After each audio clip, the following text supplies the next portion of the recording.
Chapter 19. Falling in Love or Picking Who We Love. Love. The force that moves mountains, inspires poetry, fuels revolutions, and yet remains one of the most mystifying experiences in human life.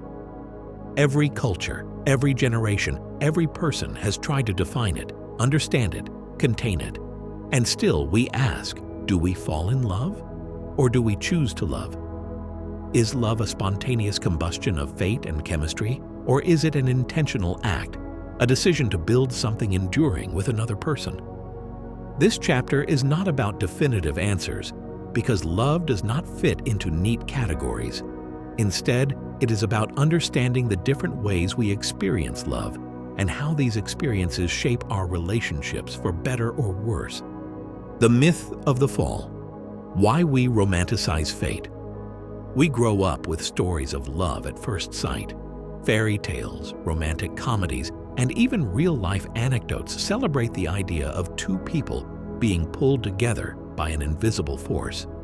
Shakespeare's Romeo and Juliet convinced us that love is an instant, overwhelming emotion, one that defies logic, family, and even death.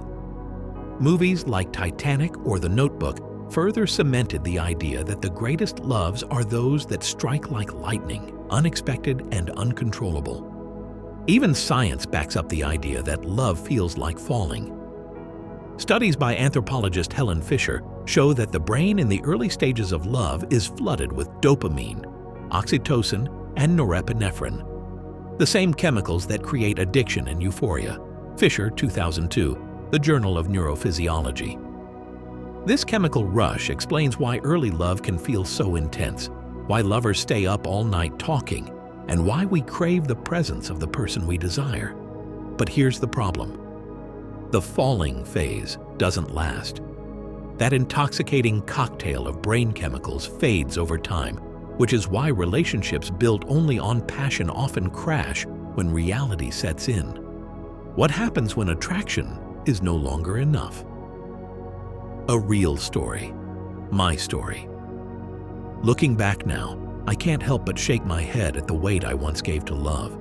The way I thought it was something fixed, something that, once spoken, couldn't possibly change. But back then, I was young, and when you're young, love feels like forever. It was a bright afternoon, the kind where the sunlight bounces off the pavement and the air is thick with the smell of warm earth.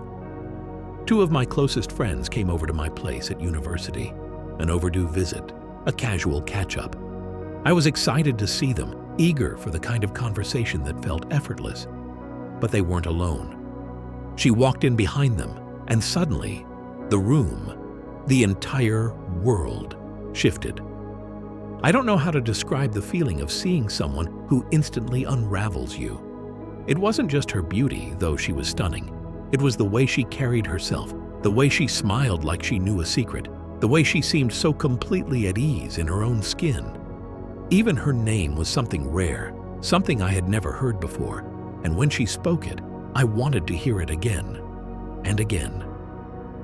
That night, long after she left, I lay in bed replaying every detail, the cadence of her voice, the way she tucked her hair behind her ear, the small, unintentional movements that made her feel real.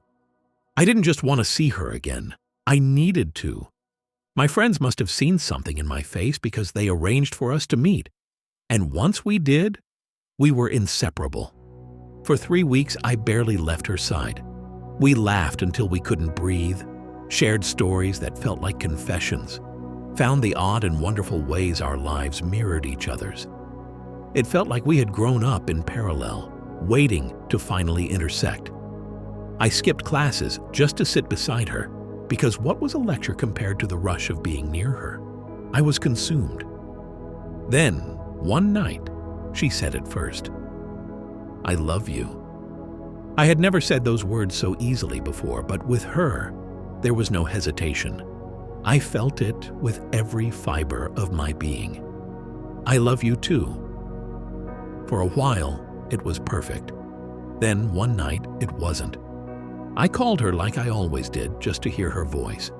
The conversation was short, but before hanging up, I said what had already become second nature. Take care of you? "I love you." Silence. Then just a quiet, "Take care, okay?" I remember staring at the phone, confused but not panicked. Maybe she was distracted, maybe she was tired. But the next night, it happened again, and then again. The words that once came so naturally now stuck somewhere inside her. When I finally asked her what was wrong, she hesitated, then gave me the answer I never saw coming. I don't know if I feel the same way anymore. I remember trying to be calm, telling her to take time, to think, to figure it out. I told myself she would come back, that real love doesn't just disappear. That phone call never came. At the time, it felt like my world had collapsed. I had poured everything into something that vanished overnight, and I didn't know how to exist without it. Loneliness became a companion. Sadness took up space where she used to be, and for a long time, I couldn't imagine a future where this wasn't the most important thing that had ever happened to me. But time has a way of dulling even the sharpest pain. Life moved forward, and so did I. Now, decades later, I see it for what it was: a moment. A painful one, yes, but just one of many. What felt like the end of the world was just the beginning of understanding that nothing, no matter how powerful, stays the same.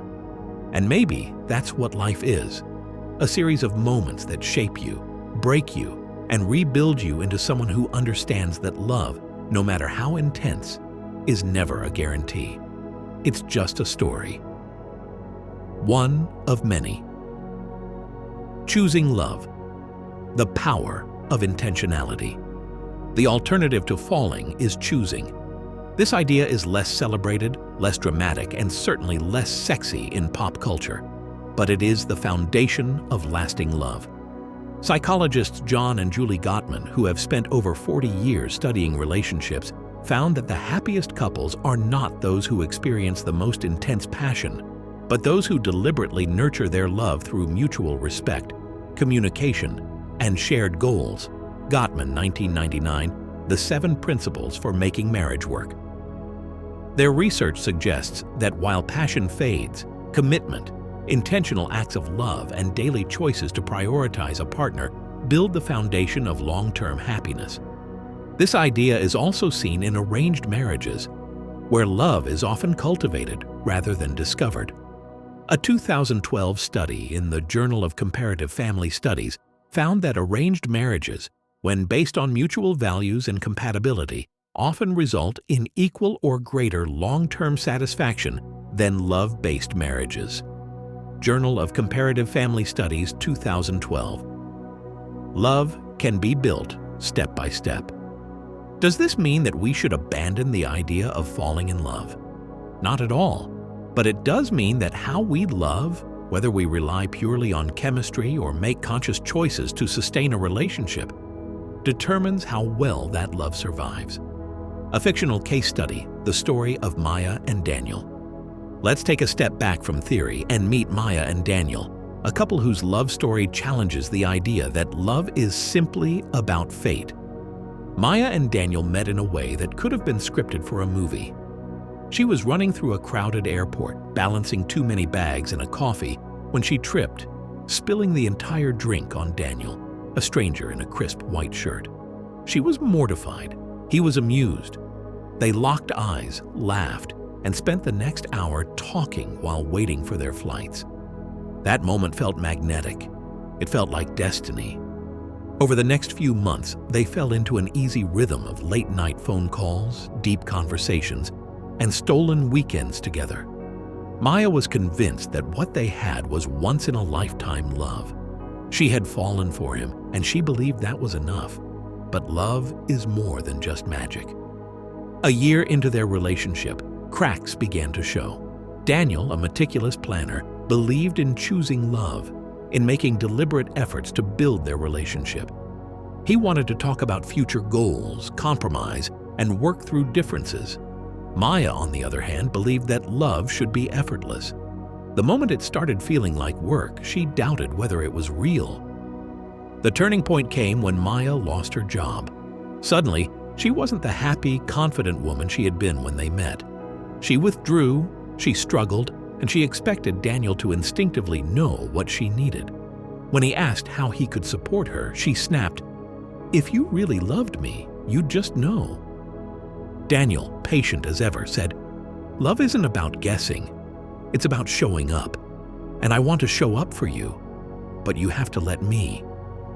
That was when Maya realized love isn't just something you fall into. It's something you build. Love in pop culture. What TV gets right and wrong. Television often reflects our cultural beliefs about love. One of the best examples is Friends and the relationship between Ross and Rachel. Ross had feelings for Rachel for years before they finally got together, Season 2, Episode 14. Their relationship was filled with drama, grand romantic gestures, passionate fights, and of course, the break, Season 3, Episode 15. While their love was intense, it was also volatile. Contrast this with Monica and Chandler, whose relationship started as friendship before evolving into deep love. While Ross and Rachel fell in love, Monica and Chandler chose each other again and again. Season 5, Episode 8. By the end of the series, it is clear which couple had the more stable foundation. Finding a middle ground, the balance between falling and choosing. Love is not just about falling, nor just about choosing. It is a delicate balance of both. We fall in love because something about the other person excites us. We stay in love because we make choices every day to nurture and protect that connection. Some relationships begin in an instant and last a lifetime. Others are slow burning and grow into something unshakable. Neither is wrong. The real question is, are we willing to work for love, not just feel it? Do we understand that love evolves and that staying in love requires effort? Maya and Daniel's story is a reminder that the most enduring love stories are not written by fate alone. They are written by the choices we make every day. Final thought: love as an ongoing journey. If you take nothing else from this chapter, take this. Love is not just something we fall into. It is something we build, sustain, and choose over and over again.